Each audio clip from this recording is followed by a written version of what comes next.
Little Krishna police ಆದಾಗ. ಒಂದಾನೊಂದು ಕಾಲದಲ್ಲಿ ಲಿಟಲ್ ಕೃಷ್ಣ ಪೊಲೀಸ್ ವೇಷ ಧರಿಸಿದ.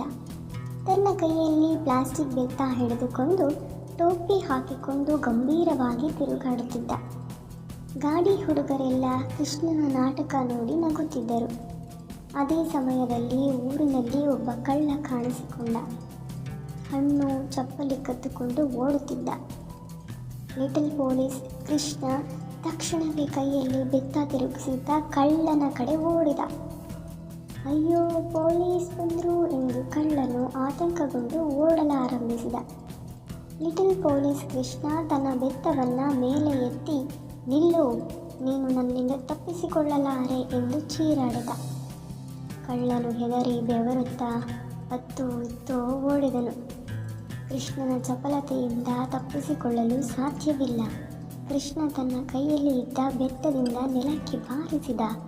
ಅವನ ಗಂಭೀರ ವೇಷ ನೋಡಿದ ಕಳ್ಳನು, ಅಯ್ಯೋ ಪೊಲೀಸ್, ಕ್ಷಮಿಸಿ, ಹಣ್ಣು ಎಲ್ಲ ಇಲ್ಲೇ ಬಿಟ್ಟಿದ್ದೀನಿ, ತಗೊಳ್ಳಿ ಎಂದು ಕೇಳಿಕೊಂಡನು. ಕೃಷ್ಣನ ತಕ್ಷಣ ತಲೆ ತಿರುಗಿತು. ಹಣ್ಣು ಚೂರು, ನನಗೆ ಅದು ಬೇಡ, ನೀನು ನನ್ನ ಜೊತೆ ಆಟವಾಡು, ಆಗ ಬಿಡುತ್ತೇನೆ ಎಂದನು.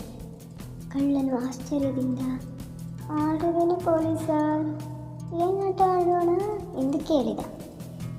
ಕೃಷ್ಣ ಬೆತ್ತ ಹಿಡಿದು, ನಾನು ಪೊಲೀಸು, ನೀನು ಕಳ್ಳ, ನಾನು ಹೋಗಿ ಹೋಗಿ ಹಿಡಿಬೇಕು, ನೀನು ಓಡೋಡಬೇಕು ಎಂದನು.